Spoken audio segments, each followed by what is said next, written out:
Olá a todos, vamos a mais uma palestra de análise exergo-econômica e exergo-ambiental, usando a metodologia SPECO, do Congresso Nacional de Energias Renováveis, Exergia e Sustentabilidade dos CERES. Eu sou o professor Eduardo, agradecendo ao CNPq. Vamos usar praticamente as referências do livro do Cotas, do Bejan, Tsatsarones e Moran, e tem um livro do Cavalcante, que é o meu, inclusive tem promoção até o final do mês, no site do CERES. Ok, então, em 1932, Quina fez as primeiras aplicações de análise exergética, propondo um custo para o vapor e a eletricidade. Então, é praticamente a história dele, da exergoeconomia e da análise exergoambiental. E em 1978, Chargut desenvolveu o custo exergético acumulativo, então, o primeiro indicador ambiental que surgiu. Tá? Tem vários livros que abordam a exergoeconomia, como o de Chargut, de Cotas, foi aquele primeiro livro da referência, Bejan, et al., também é o segundo livro da referência, que fizeram balanços exergéticos e também exergoeconômicos, em plantas industriais.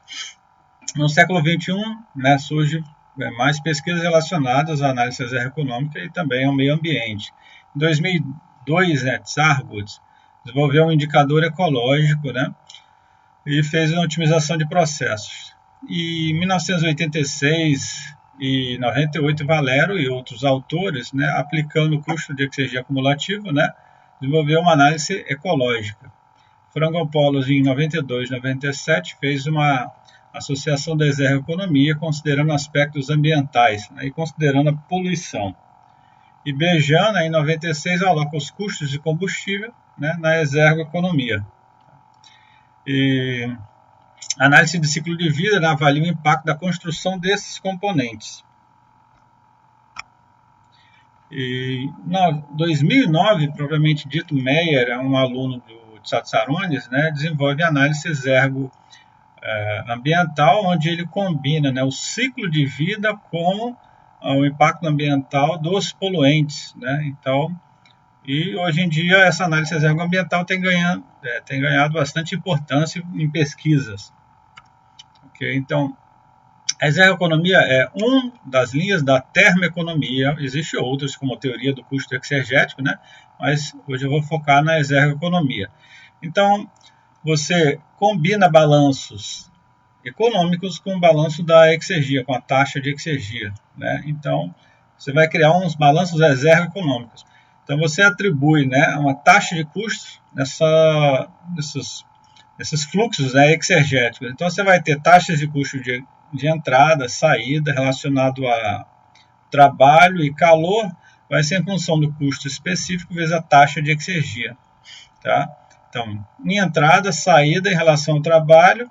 Já em relação ao calor, lembra que a exergia do calor vai ser a taxa de calor vezes a eficiência, que é a própria eficiência de Carnot. Então, juntando tudo, os custos de entrada mais calor, mais o custo de um componente, igual ao custo de saída mais de trabalho. Bem semelhante à análise da primeira lei.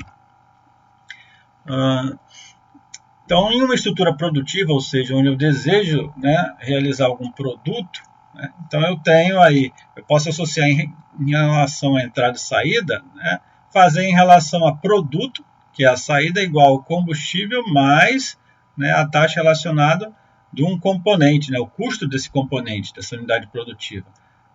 Eles são bem semelhantes, Então aqui está em relação às taxas, tá?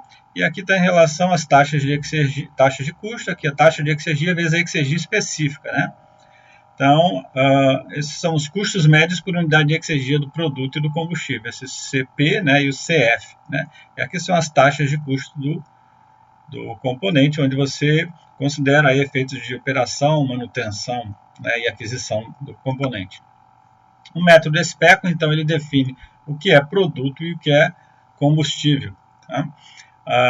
Cada fluxo de exergia deve ser associado uma única vez ou a produto ou a combustível. São algumas dicas. Você, em geral, tem um número M de componentes, e N de componentes e M de fluxo. Então, eles não são iguais. Para isso, você deve utilizar equações auxiliares, que vamos ver. A principal equação auxiliar que se trabalha seria a equação auxiliar do combustível, né? Onde você iguala custo dos combustíveis. Significa que o combustível é que vai definir, né, o custo do produto, ou o combustível que paga a conta, né? Vamos entender aí por quê. Então, uma análise exegética aqui, a gente pode ver que eu tenho, em relação à entrada e saída, olha, taxa de exergia de entrada igual a essa taxa de exergia de saída, mais essa, mais exergia destruída. A exergia, diferente da energia, não se conserva, né? Se eu passar nessa taxa de exergia 2 e 3 para esse lado, então você taxa de exergia 1, menos 2, menos 3, igual a exergia destruída. Ok, essa daqui é minha eficiência. Eficiência de uma turbina, eu desejo uma potência elétrica, uma exergia 3, e estou utilizando, né, as taxas de exergia dos combustíveis, que é do vapor, por exemplo, né, A1 menos A2, ok? Tá? Eu posso passar esse termo para cá, né, invertendo aqui a eficiência, então vou ter taxa de exergia 1 menos A2, substituindo aqui, né, vou ficar aqui a exergia destruída, né, ela é em função, né, do meu produto e da minha eficiência. Se minha eficiência é 100%, né, eu não tenho exergia destruída, esse termo daqui some, né? Então, quanto maior a eficiência, menor a exergia destruída, tá? E aqui vamos fazer um balanço dos custos, né? Então, balanço dos custos não tem custo destruído, como tem na exergia. Então, eu tenho custos de entrada, mais os custos, né, do equipamento, né, ou desse componente, igual aos custos de saída, 2 mais 3. Vamos simplificar, então, vamos dizer que esse equipamento é muito barato, é desprezível esse custo dele, né? Então, eu tenho taxa de exergia igual ao custo específico na entrada, igual ao da saída, ok? 2 mais 3 é a saída. Quando eu igualo, né, a regra do combustível, né, então, meu combustível vai ser o custo específico 1 e o custo específico 2. Quando eu igualo eles, né, eu vou chamar ele de C, posso separar, né, então fica taxa de exergia 3 dividido por exergia 1 menos A2, né, vezes o custo específico, que é do meu produto 3, tá? Então, o custo específico do meu produto 3 é proporcional ao custo, né, do meu combustível, que eu chamei de C, né? E inversamente proporcional à eficiência, né? Quanto maior a eficiência, mais, né, semelhante vai ser o custo do produto e do combustível, né? E quanto menor, mais caro vai ficar o meu produto. Então, quem paga a conta, né, do meu produto final é o combustível. Como é que eu faço isso? Igualando os custos específicos. Esse é o sentido. Tá? Então, algumas analogias, né, em relação à exergia, né? Então, a taxa de custo do produto igual, né, aqui num compressor, numa bomba, vai ser taxa de exergia 2 menos A1. E do custo, né, mesma coisa, só que vai ser taxa de custo 2 menos taxa de custo 1. Está faltando só um pontinho aqui. E o combustível, né, é o 3, tanto para exergia quanto para combustível. Detalhe, né, eu tenho uma entrada e uma única saída. É uma outra dica, toda vez que eu tenho mais de uma saída, eu preciso de uma equação auxiliar. Aqui eu só tenho uma saída, não preciso de equação auxiliar, né? Esse daqui, ó, quem é o meu produto? Então, minha potência numa turbina, né? Então, em termos exegéticos está aqui, né? E em termos exergonomicos está aqui, a taxa de custo do produto. E quem é o meu combustível? Né? Exergia 1 menos A2 menos A3. Eu tenho uma, duas, três equações. Três equações, eu preciso de duas equações auxiliares. Então, eu vou igualar custo específico 1 com 2 e 1 com 3, ou 2 com 3. Tá? Então, aqui, ó. Então, é bem simples isso, né? Então, tem os outros componentes aí, então também são tranquilos de entender.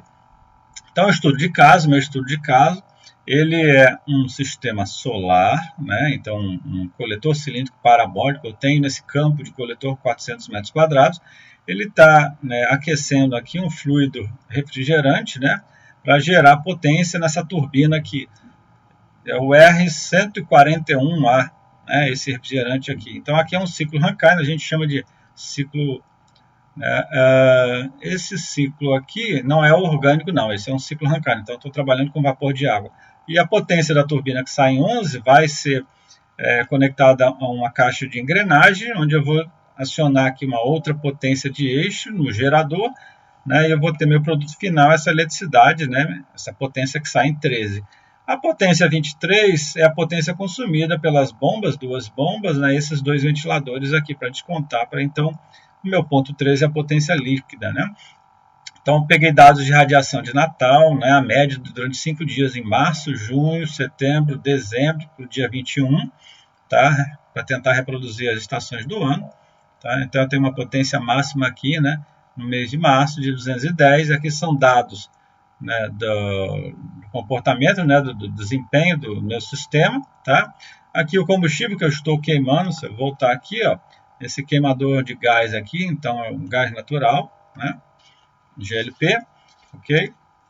Aqui é um esquema desses coletores cilíndricos parabólicos, né, as características dele, tá? E aqui dados, então eu tenho aí esse óleo térmico, né, que vai reduzindo a sua temperatura, e a água, né, onde ela é aquecida, né, e depois de se tornar líquido saturado, ela evapora e superaquece também, dependendo das condições da radiação, né? Então eu tenho que tomar cuidado com o pinch point.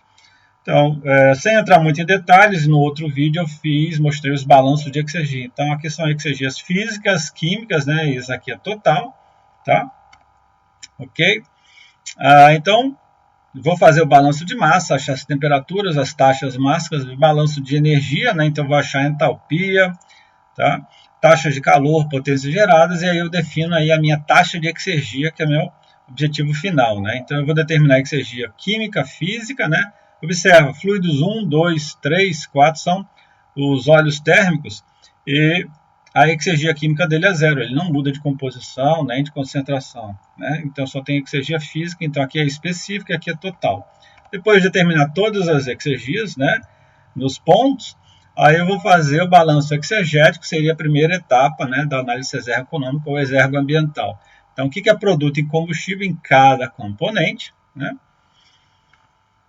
Então, faço aí para todos eles, aqui está a representação, no livro tem bem detalhado isso daí. Então, por exemplo, coletor, né? Qual é o produto? Então, eu estou aquecendo um óleo térmico de exergia 3 menos A2. Quem é o combustível? Então, a radiação solar. Aí, né? O detalhe é que eu tenho uma radiação solar, mas o custo dela é zero, né? Quando a gente fizer a próxima etapa.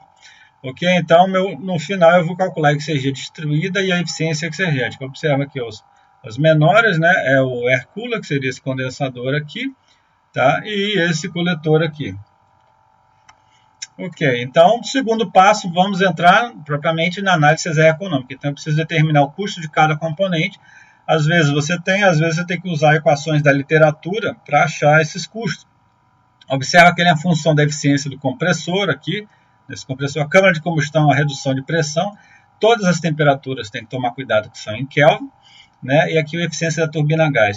Um detalhe é que essa equação original, né, ela foi desenvolvida mais academicamente, ela usa um valor de 0,93. Hoje em dia você pode ter turbinas a gás com maior eficiência, né? Então você precisa aumentar esse valor, senão você fica com um custo negativo da turbina a gás, né? Então tem que ser adaptado aí, porque ele foi desenvolvido em 96. A cada 10 anos você tem uma redução do custo dos seus equipamentos, né? Por quê? Porque você melhora novos processos de fabricação, né?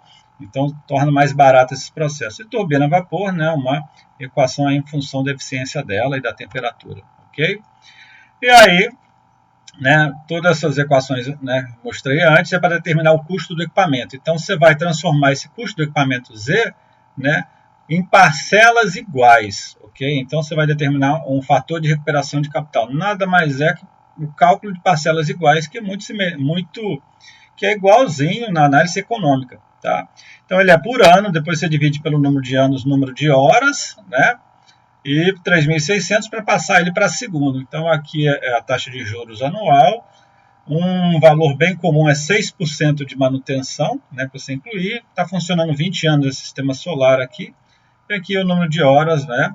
365 horas, 365 dias funcionando 9 horas aí. E aqui é um custo, por exemplo, do coletor solar por metro quadrado vezes $355, né? Esse vai ser o custo do coletor. Para determinar, por exemplo, o custo das bombas, eu criei funções, né, no software EES, né? Então aqui eu determino funções da bomba em função da potência, da turbina a vapor, né, e do condensador em função da vazão. Tá? Quando você não encontra, né, você tem que procurar então dados reais, né? Então o livro eu consegui bastantes equações de vários equipamentos, tá? Então, você tem um custo inicial, então você cria ele, né, custos ao longo do tempo, né, seriam parcelas. Você pode adicionar, né, então aqui são custos do trocador de calor, que é em função da área, né? Tá, então, uma base $12.000 pela área dividido por 12 elevado a 0,6, né? E outros custos que você pode embutir, esse fator aqui seria, por exemplo, tem várias referências que inclui aí custo de instalação, de tubulação, instrumentação, controle, engenharia, custo de construção, né? Então eu considerei alguns custos, né, e multiplica por 2,65 aí, tá? Pode fazer isso ou não. Aí, o balanço é zero econômico, né? Então, você vai combinar a exergia aos custos, né? Então, primeiro aqui, o coletor solar, ó, observa, você vai dizer a taxa de custo do seu produto igual a taxa de custo do seu componente, do combustível, mais a taxa de custo do componente, né? Podendo trabalhar com custos específicos aqui. Então, vamos lá. Quem é o seu produto no coletor solar? Exergia 3 menos A2.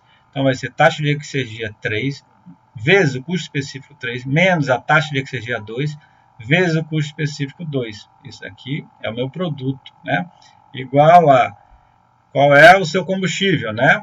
Então, eu tenho aqui a radiação solar, que eu chamei de F, né? Então, a exergia da radiação solar vezes o custo da radiação solar, que eu sei que é zero. Já incluí aqui uma outra equação, né? Que o custo específico da radiação solar é zero, mais o custo do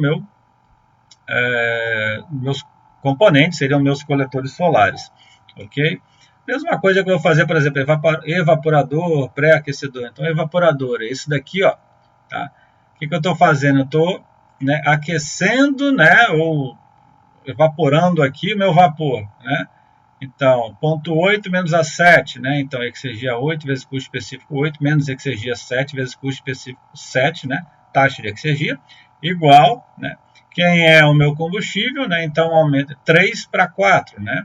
Então, vai ser taxa de exergia 3 vezes custo específico 3, menos taxa de exergia 4 vezes custo específico 4, mais o custo, né, do evaporador do componente. E assim por diante. Então, você faz aí. Tá? Aqui o detalhe, o condensador, eu tenho, né, um dos produtos dele, então, como aumenta, né? Quem é o produto? Aquele que aumenta a exergia. Então, um detalhe que o condensador eu aumento a temperatura, então aumenta a exergia do ar que entra de 17 e vai para 18. Né? Então, o objetivo exergeticamente é aumentar a temperatura do ar, apesar que todos sabem, né? Sabemos que o objetivo do condensador é mudar de fase, é condensar, né, o fluido principal aqui. Então, exergeticamente, né, então eu tenho taxa de exergia 18 vezes custo específico 18 menos taxa de exergia 17 vezes custo 17. É o meu produto. Como eu preciso realocar, eu estaria perdendo custo aqui, que não faz sentido, né? Eu marquei que depois eu vou realocar ele. Se eu quiser achar aqui, então, o custo específico, né? Então, dólar por gigajoule, é só multiplicar por 10 a sexta, porque todos esses valores vão sair em dólar por quilojoule. Então, o aluno tem que prestar bem atenção nas unidades. Ok? Então, calculei aí temperatura, vazão, exergia, e meu segundo ponto foi as taxas de custo e os custos específicos aqui em todos os pontos.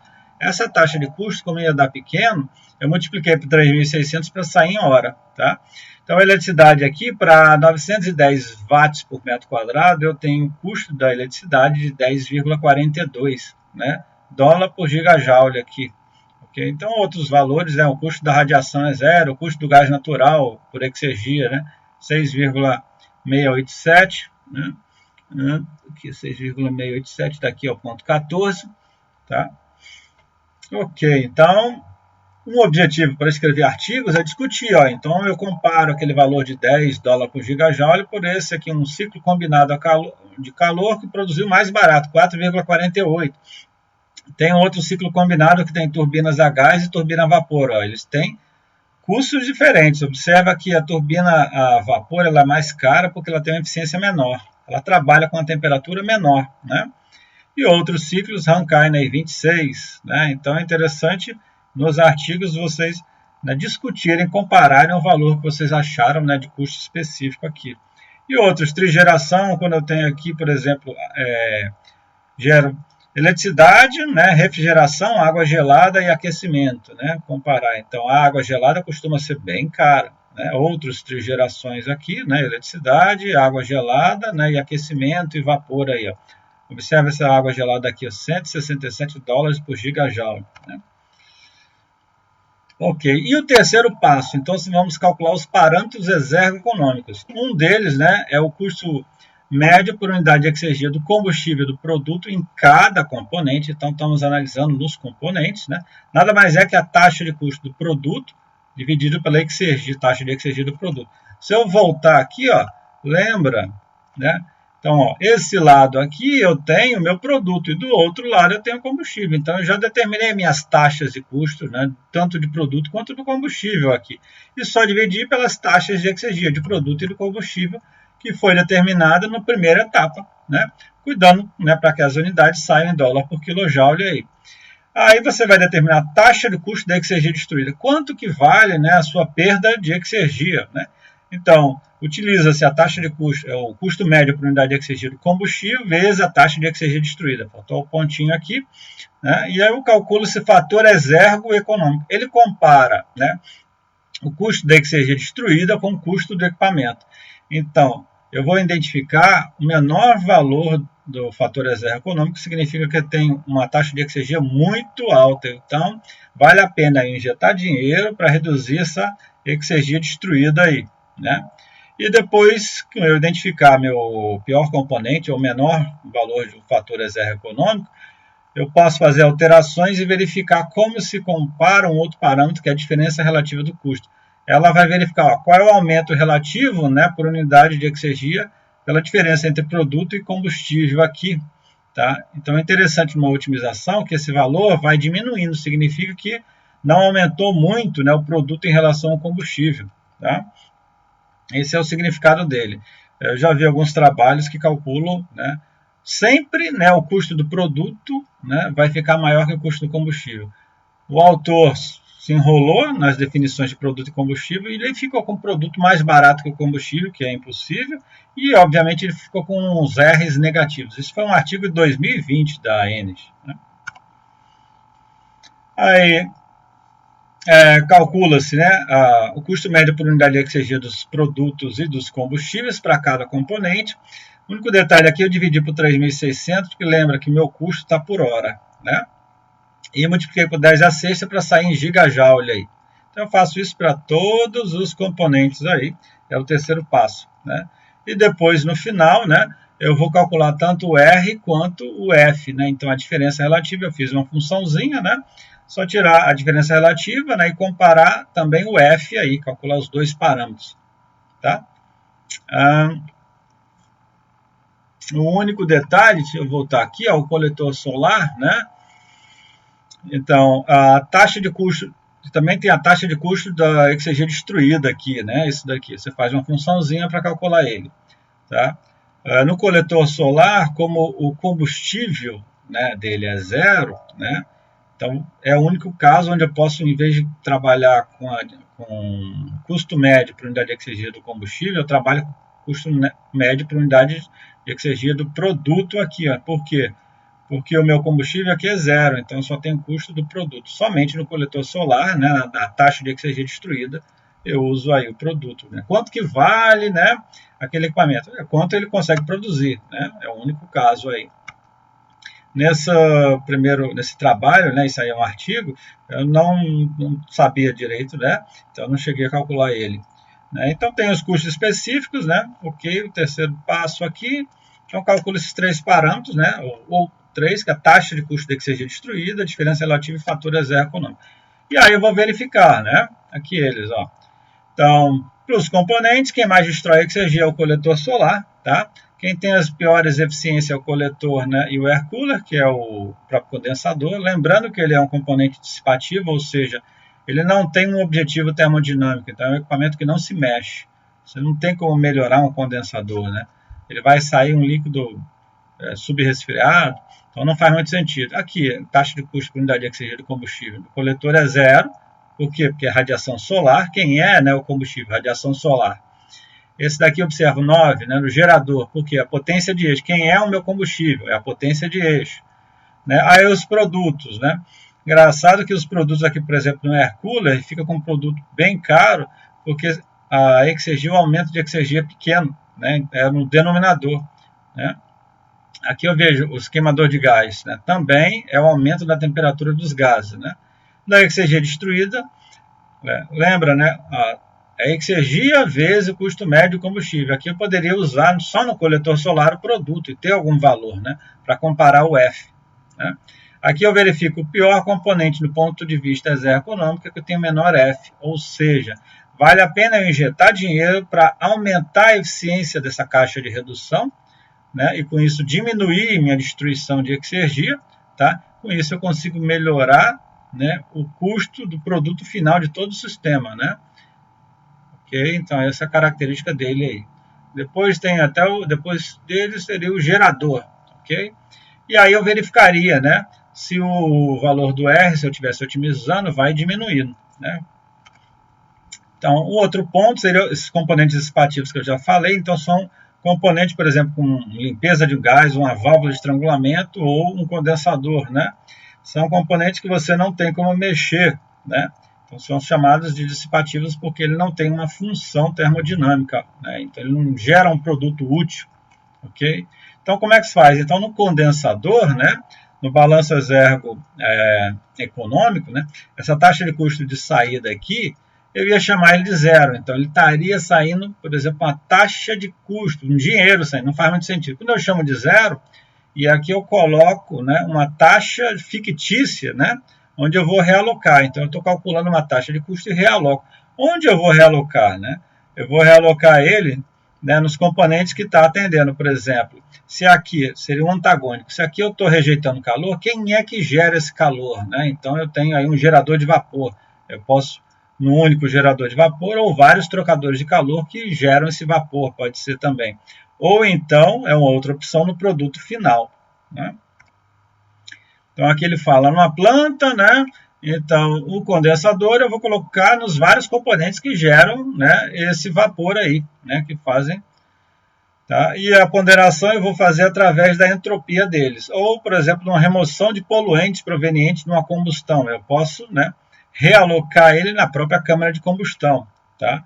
Aqui, se eu tenho ali um controle de vazão, uma válvula, né, eu posso realocar no produto final da turbina. Vi alguns trabalhos que falam, olha, poderia colocar na bomba onde aumenta a pressão.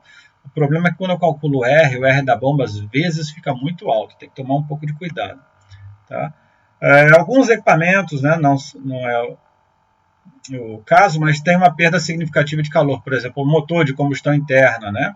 E aí eu posso calcular uma taxa de custo dessa exergia destruída, essa perda de exergia, né, que ela é em função da taxa de perda de calor, vezes a eficiência, né? Então, eu posso, por exemplo, se eu considerar essa taxa de custo zero, né, ele volta à situação normal como se nada houvesse. Agora, eu posso assumir que essa taxa de custo associada, né, à perda, né, pode ser igual, né, à taxa de exergia perdida vezes o custo específico do combustível. Tá? Isso daí é o recomendado. Se eu não tiver, né, um combustível, eu posso associar o produto aí, que seria o caso do coletor solar, se ele tivesse perda nesse coletor solar. Né? São casos específicos desenvolvidos aí no artigo do SPECO. Tá? E meu F, que fica, simplesmente eu separo a exergia destruída, né, da taxa de exergia, da perda de exergia, né, associada à transferência de calor. Se eu juntar, né, se considerar zero, eu volto para o outro caso. Tá? Então, agora vamos à análise exergo-ambiental. Tá? Então, eu vou falar de indicadores, né, dos impactos, balanços, parâmetros, ciclos de vida, né, e a metodologia. Ok. Então, existem vários indicadores ambientais. A diferença, cada um, né, foi criado em algum país. Observa Holanda, Estados Unidos, Japão, 2 no Japão, 1 na Holanda, Suíça. O Brasil ainda está caminhando, né, não tem nenhum indicador desenvolvido. Qual a diferença entre eles, né? Então, eu tenho aí, por exemplo, impacto associado à mudança climática, né? Todos eles têm, destruição da camada de ozônio, todos eles têm. Quando eu tenho ecotoxicidade, toxicidade aí a flora, né? Então, o ecoindicador 99, ele junta tudo num único parâmetro. Já esse CML 2000, ele separa de águas doces, águas marinhas, terrestres, né? Esse EDIP também, o TRACE junta tudo, né? Já a toxicidade humana, né? Por exemplo, o CML junta tudo. Já o ecoindicador ele fala, olha, dos cancerígenos associados a respirar substâncias orgânicas e inorgânicas, né? Esse trace aí, os cancerígenos e não cancerígenos, né? Então, essa é a diferença entre eles, tá? O análise exergo, né, ambiental, ela utiliza esse ecoindicador 99, que eu já estou vendo, ele foi desenvolvido na Holanda, né? Então, ele trabalha com a unidade de impacto ambiental, é o point ou millipoint, que significa uma carga, né, ambiental anual, tá? Então, se eu tenho 1 millipoint, é o milésimo da carga ambiental anual, né, de um habitante europeu, porque ele foi desenvolvido na Europa, né? Para entender, o importante é trabalhar com o conceito dele ou comparar ele. Então, se eu emitir CO2, qual é a taxa de impacto ambiental por quilograma de emissão, né? Então, é 5,45 milipoints por quilo de CO2. Observa, o metano aumenta, quem, né, é mais danoso? O NOx, eu percebo isso. E aqui, para eu produzir 1 kWh da eletricidade da Alemanha, né, são 13 milipoints por kWh. Então, são comparações, tá? Desenvolvido no artigo do Meyer, né? Quem desenvolveu essa metodologia. Então, por que alguns países eu tenho um impacto ambiental maior pela eletricidade produzida ou não? Quem é aí o menor valor aqui? Suíça e França, os maiores valores, ó, Grécia, Itália e Portugal. Tá? E aqui são valores da Europa. Então, para entender, ó, na Grécia, né, que tem o maior valor de 61, basicamente a produção de eletricidade utiliza carvão, né, e depois aqui gás natural. Por isso que ele tem esse valor de 61. Tá? Esse é para o ano de 2003.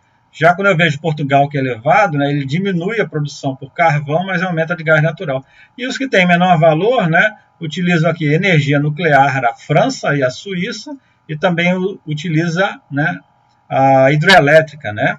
Então, a Suíça utiliza, o Brasil utiliza bastante hidrelétrica, então ele tem um valor até que baixo em relação aos países da Europa. Então, a comparação do Brasil, usando o software Simapro, né? Ele tem aí para cada ano, ele vai aumentando aos poucos, porque diminui a parcela de hidrelétrica, né? Energia produzida pelas hidrelétricas e aumenta o gás natural, está aumentando um pouco a eólica, né? Tá. Ok, então agora vamos para os balanços exergos, né, econômicos e ambientais. Só uma comparação, né? O balanço exergo econômico, ele utiliza uma taxa de custo, né, igual a exergia vezes o custo específico. Aqui eu vou ter uma taxa de impacto ambiental igual a taxa de exergia vezes o impacto ambiental específico, né?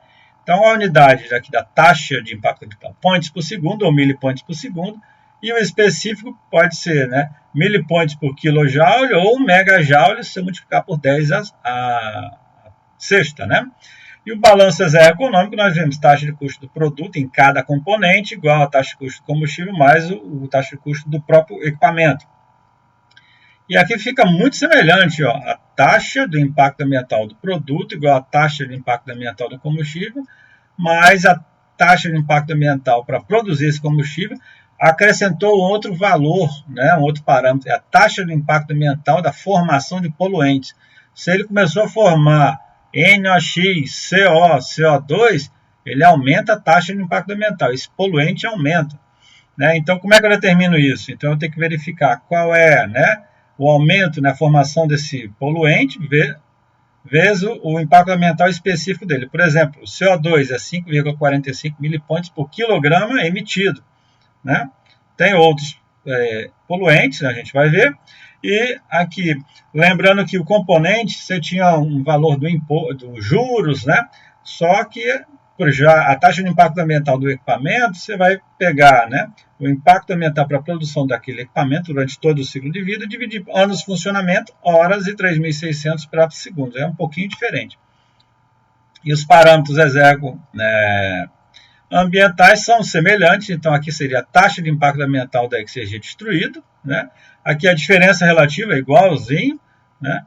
E aqui só vai acrescentar o fator exergo ambiental, né? Ele tem um termo relacionado à exergia destruída aqui, né? E a exergia não destruída. Então, o Y, né, o impacto ambiental do equipamento, vem acompanhado, né, da taxa de impacto ambiental de formação de poluentes. Detalhe, só vai ter esse parâmetro de formação de poluentes na câmara de combustão. Os outros equipamentos, isso é zero, então não tem esse parâmetro adicional. Ele é bem simples, só vai ter no equipamento essa formação de poluentes. Okay? Então, aqui um artigo que ele mostrou vários parâmetros específicos, né, da taxa de impacto ambiental dos poluentes, CO2, NO, NOx, CO, senão eu teria que pegar uma tabela, né, seria o manual da metodologia do Ecoindicador 99, né, do Good Coop, né. Essas referências no final do YouTube eu vou colocar as referências, tá? Então aqui a comparação, balanço econômico e balanço ambiental, né? Então o ciclo Rankine, então eu vou ter aqui quem é, né, o meu produto, né, no coletor solar, né? Então vai ser exergia 3 vezes o impacto ambiental específico menos a taxa de exergia 2 vezes o impacto ambiental específico, igual, né? Agora quem é o combustível, né? Então vai ser a exergia do radiação solar vezes o impacto ambiental, né, específico. Qual é o impacto ambiental que tem a radiação solar? Nenhum, ele é zero. Ó. Semelhante aqui, ó, né? Onde é que vai ter alguma alteração, né? Muda aqui, simplesmente, né? As equações específicas são iguais. Só aqui vai ter um ajuste onde ocorre combustão, tá? Então, taxa de impacto ambiental, né, a análise econômica, né, calculou aqui o custo específico do gás natural, que eu vou ter um impacto ambiental do gás natural. Observa que eu tenho, né, um impacto ambiental para a produção desse gás natural por quilograma, posso ter por metro cúbico também, né, então eu tenho que achar esse valor aí do combustível, usando um software, CIRMAP, ou então pegando de algum artigo, né. E aqui eu tenho um componente dissipativo, né, lembra? Que é o condensador, né? Que nesse termo eu vou considerar ele zero, né? E vou criar, né, uma taxa de custo fictícia, onde então, eu estou perdendo calor nesse condensador, né? Então, da onde está entrando calor nesse ciclo aqui? Está entrando aqui no evaporador, ó. Observa, aqui eu tenho um ciclo de coletor solar e esse aqui é o ciclo Rankine. Quem está alimentando o meu ciclo Rankine? Então, aqui está rejeitando calor, aqui está entrando calor pelo evaporador e pré-aquecedor. Então, eu vou distribuir ele aqui, né, esse custo fictício, usando uma fração que seria, né, um aumento da entropia. Né? Então, aqui a fração do evaporador e pré-aquecedor, né, somando os dois tem que dar 1. Né? Então, uma porcentagem em função da variação de entropia vai para o evaporador e outra para o pré-aquecedor. Né? Então, estou realocando ele. Tá? Existe aí, então, essa ciclo de vida, né? Uma análise de ciclo de vida para o indicador 99. Então, eles são 5 etapas. Ele tem um exemplo muito interessante de uma cafeteira, mas as 5 etapas vai ver quais são os materiais utilizados, por exemplo, ferro, aço, plástico, por quilo de materiais. Então, você multiplica o impacto ambiental para produzir ele, né, vezes a massa desse material. Né? Processo produtivo, você soldou, esmerilhou, né? Então, todos os processos vai ser por exemplo, por quilograma, por desgaste de volume. Né? Transporte, ele veio da onde? Quais são as emissões? Ele considera até os materiais metálicos emitidos no desgaste da roda, bem interessante. Né? E quais são a energia consumida. Então, você consumiu eletricidade, gás natural, né? E depois você pode descartar ele e processar o resíduo. Isso é interessante porque ele diminui o impacto ambiental. Né? Então, esse manual do design, ele é pequeno, são 36 páginas, né? Ele explica essa etapa, ou então o próprio livro, né? Então, você vai ter aí, né, vários fatos, né? Então, você tem aqui os efeitos, então são 11 efeitos, ele diminuiu a extração futura, vamos supor, fez dano à camada de ozônio, né? Aumentou a variação climática, ok? Efeitos de radiação, efeitos respiratórios, né? Gerou câncer. Tá? Então, você, por exemplo, retirou mineral, né? Esse mineral reduziu os efeitos fósseis, né? Então, você vai distribuir aqui toda essa classificação dos efeitos. E depois, né? Então, esse é o ciclo de vida, para construir um equipamento. Depois você vai classificar nesses 3 classificações de dano: dano às fontes, dano ao ecossistema, às espécies, né? E dano ao homem, tá? Então, você vai ter várias unidades, por exemplo, dano às fontes, ele é em megajoule, significa se você vai retirar a mesma quantidade de energia, qual é a energia adicional que você vai precisar, né? Dano à saúde humana, esse daily aí significa qual vai ser um ajuste, né, do tempo de vida desse dano. Então, ele é 0, significa a pessoa morreu. Ele é 1, a pessoa está em saúde plena. Então, intermediários vai ter algum valor de dele. Significa que eu vou ter várias unidades. Então, eu vou normatizar, dividir por um valor de normatização e depois ponderar. Né? Aí eu calculo esse ecoindicador, né, unidade millipoints ou points. Tá? Então, aqui são as várias unidades deles, tá? Ecossistemas, né? Dano ao ecossistema, danos aos recursos, né? E dano à saúde, ok? Como é que eu vou, por exemplo, ponderar? Então, o que mais se usa em pesquisa é essa ponderação hierárquica aqui, que é também utilizado naquele painel de aquecimentos globais, né? Existem outras 4 aqui, no total são 5, mas se utiliza essa hierárquica, está tudo explicando nessa metodologia. Então, lá no final, né, você tem tabelas, por exemplo, se eu estou emitindo para a água aqui esse acrilo-nitrilo, né? Então, ele tem um valor, né, em unidade aqui, danos à saúde humana, então é daily, depois eu vou normatizar, depois eu vou ponderar. Então, esse valor normatizado eu divido por esse valor, depois eu multiplico por 400. Então, o peso aqui, 400, 400, 200, se eu somar tudo é 100, né?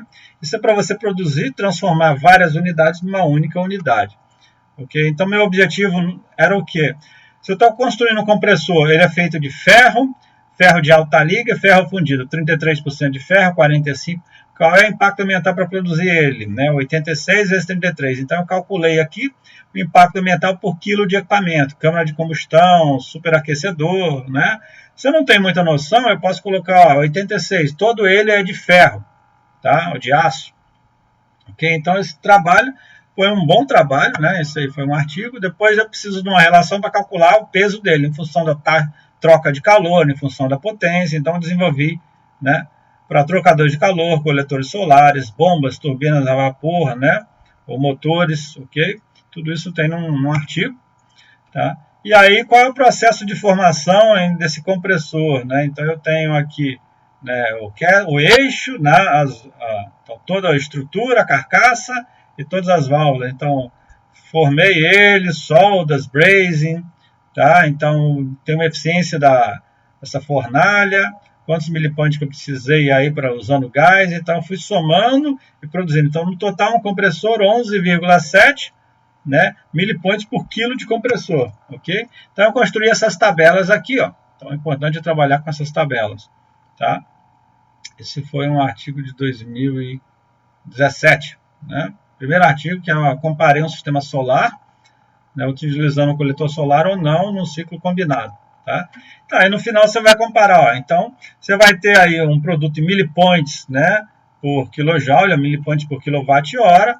Então, a matriz da Grécia tem um valor atualizado de 105 millipoints por quilowatt-hora. Se eu produzir eletricidade usando, né, o motor diesel, que está utilizando aqui biodiesel e está utilizando diesel comum, eu observo que o biodiesel produz o menor impacto ambiental. Se eu usar um sistema de trigeração usando óleo diesel direto, então eu tenho outro impacto ambiental, ele tem uma eficiência maior aqui em relação a esse.